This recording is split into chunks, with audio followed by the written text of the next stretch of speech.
Good morning, my name is Kelly, and I'm going to be presenting a study I did in the 11th grade as part of a requirement for an AP I had taken.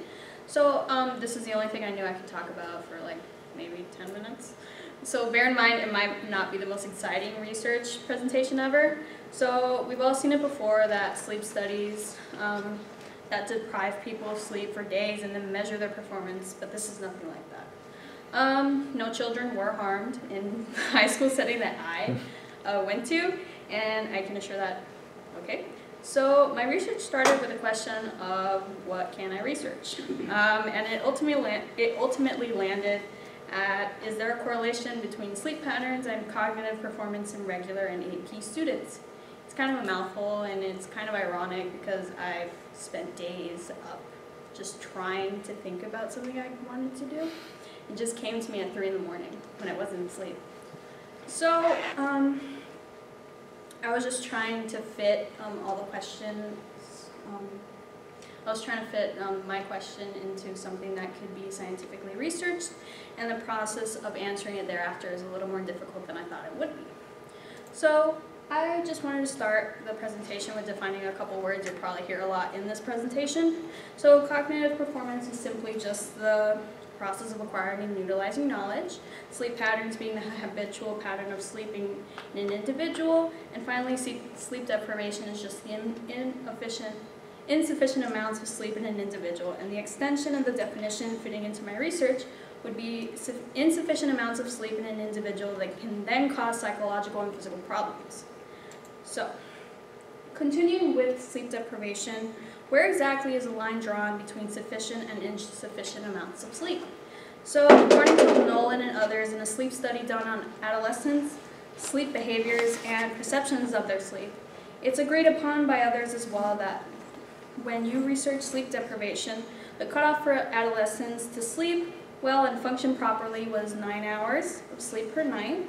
And in Nolan's study on 384 high school students in 3 Midwestern high schools, it was found that adolescents reported on average only 6 to 7 hours per night, which he concluded was not enough for full cognitive performance in their day-to-day activities as well as their developmental needs. So why is this significant, and why is this such a big deal? I don't get enough sleep and I work fine, you may say. It has been concluded that insufficient sleep can cause changes in mood, decreased motivation, which may result in emotional and behavioral difficulties. This alone can cause problems in school, and on top of that, the fatigue felt from not having enough sleep can prevent you from working to your full potential. There's a variety of different reasons on why sleepy students just can't work well in their full potential, and I lost my place here. There's a variety of different reasons, and these can be called external stressors, which can just range from developmental needs, so let's say puberty, all the way to academic demands on them. So Arberg and others in 2012 performed a correlational study on 144 medical students, and he correlated the external stressors on their sleep times and found that 60% of these students were very poor sleepers, and it would be that those in undergraduates above are the only ones that have been researched. So I decided to research on high schoolers because there was just not sufficient data in anything under undergraduate level. So I just wanted to see why children are sleeping so poorly and correlate that to their academic demands and see if there's any correlation in their cognitive performance. And it seemed to be broad to just research an entire school based on a criteria that was just whatever. So I came to the point where I find myself thinking about the most stressed out students in a school versus the ones that may not be so stressed out. So I decided to narrow my research down to kids that take APs versus those that were not taking any APs and were just taking regular classes. So I hypothesized that better sleep patterns and sleep quantity would yield better results, higher cognition and academic performance, and that could be measured through their GPA. I prepared my study by first handing out a consent letter to 100 AP kids, mixed in with the regular kids, to 3 regular Algebra 2 classes, 1 regular US History class, an AP Bio class, 2 AP English classes, and 1 AP Capstone class, which is the class that I was in. So I had the consent form signed by all of them and their parents just to ensure that I could conduct the research on them. And I handed out a total of 120 just to ensure that if none were given in or if there was someone that did not want to participate, I could reach closer to 100. I got 87 consent forms back and I was able to conduct a study with them. And I would pass out the consent forms to these classes and return at a given date to collect the consent forms and be able to conduct the study right then and there. So the criteria to participate in the study was to be able to be taking one or more AP classes or taking none and taking a couple regular classes. The data from these two groups were separated and my survey was conducted through factile.net. It was just a survey website that I could use to separate all the data easily and look at the statistical differences within it. And my survey that I conducted was a modification of two different surveys.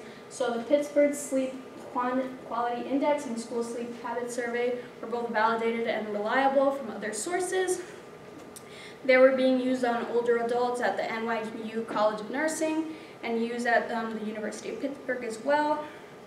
And it was just used to measure adults' sleep quantity and their patterns. And it was a combination of single choice questions and a couple of Likert scale questions.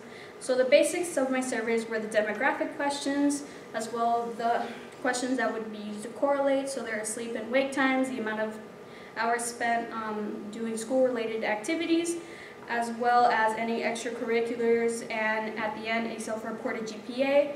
And this was completely anonymous, so it took out the possibility of some students trying to lie and make themselves sound smarter. Why would a person lie on a survey if it's completely anonymous and I have no idea who they are when they answer their questions? So I handed this out after after receiving back the consent forms, and I did give them an incentive varying on the class. So sometimes I would just give out candy, or if a teacher offered to give them extra credit to complete the survey, and they would have to show me just to be able to get the incentive. So after collecting all the data I could, I got to work in separating the group based on their response and whether or not they were taking any APs, and correlated some of the factors in with their GPA and the amount of difficult classes they were taking. Of this sample, about 60% reported that one factor that affected their sleep was the amount of homework that they got and time spent studying regardless of the course's difficulty. Also, 51% reported lack of time management skills, again, regardless of their course's difficulty. When I did correlate the statistics together, I found that 45% of AP students did stay up to study and do schoolwork, but that 47% of students reported that the time management is what kept them up at night.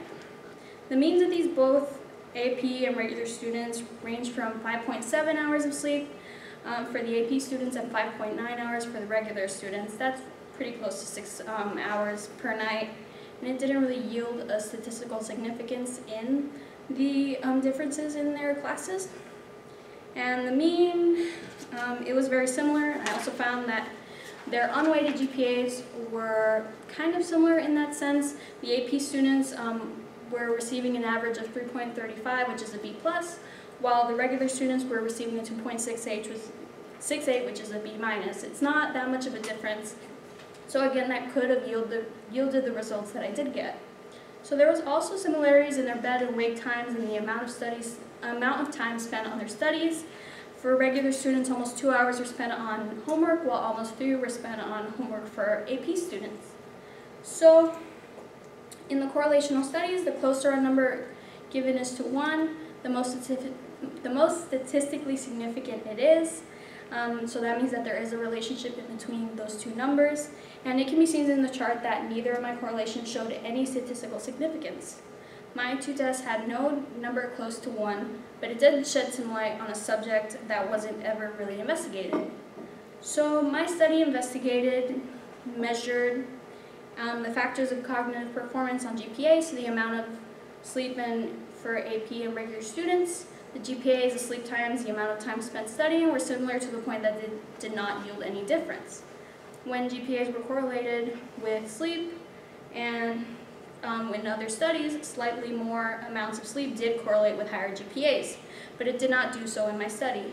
My results did not yield the same results in any other study, but I did find that 76% of the students that I did do the survey on did believe that an amount of schoolwork that they were getting was affecting their sleep, and their wake time is more than any other factor. It showed that their attitudes towards their sleep and their cognitive performance did clear up the perception of what they think.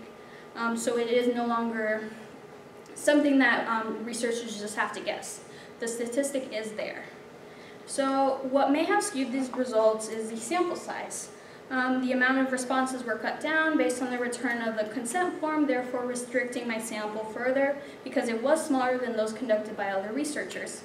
Administering the survey in more regular classes and more AP classes would have increased sample size and brought more varied data to the study, and may have potentially brought a more significant difference. Another reason why the present study didn't generate a strong correlation, it could be assumed that sleep and academic achievement are not correlated, directly affecting each other. So students in the current study reported in one section about other factors that could affect their sleep. These factors included extracurriculars activities, so 41% of them did say, yeah, my extracurriculars take up more time than my schoolwork, or simply just not being tired at night. So 47% of the respondents did say that also. It also cannot be assumed that sleep patterns are directly affected by the students' workload from their courses. In the section of the survey that was used to find out how much time was spent on completing school assignments, approximately 3 hours were used to complete these assignments. Students may spend more time doing other things, such as extracurricular activities, and such an assignment, therefore leading their sleep to be affected by something other than their coursework. The survey included a section where students would respond whether or not their sleep was affected by a number of other factors, but it was never explored into depth and correlated with their sleep patterns. It would also be beneficial to add more questions into a survey that could delve a little deeper into the factors that affect their sleep and see how it actively affects their day-to-day performance rather than relying on their academic achievement only. So finding from a study that could pinpoint these types of factors and see the effects on these students could potentially bring more factors to light and develop ways to change the effects and try to come up with solutions to the same problems with their sleep. Thank you.